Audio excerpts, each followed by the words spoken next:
Welcome to Healthy by Heat. Today I'm going to teach you how to get mold off of your carpet or from inside of your car. You just need two things, a shop towel and vinegar.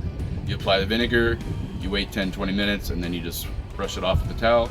You might have to do it a couple times, a couple treatments, but it'll save you a lot of money and you'll kill the mold.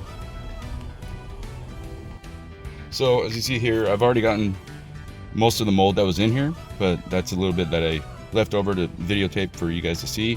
What I'm gonna do, and it got on that as well, so what I'm gonna do is I'm gonna spray this whole area.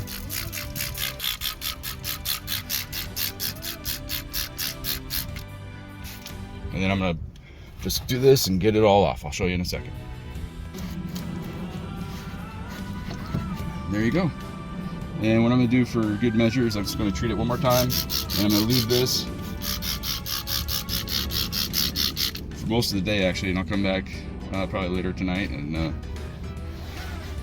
do a little cleanup.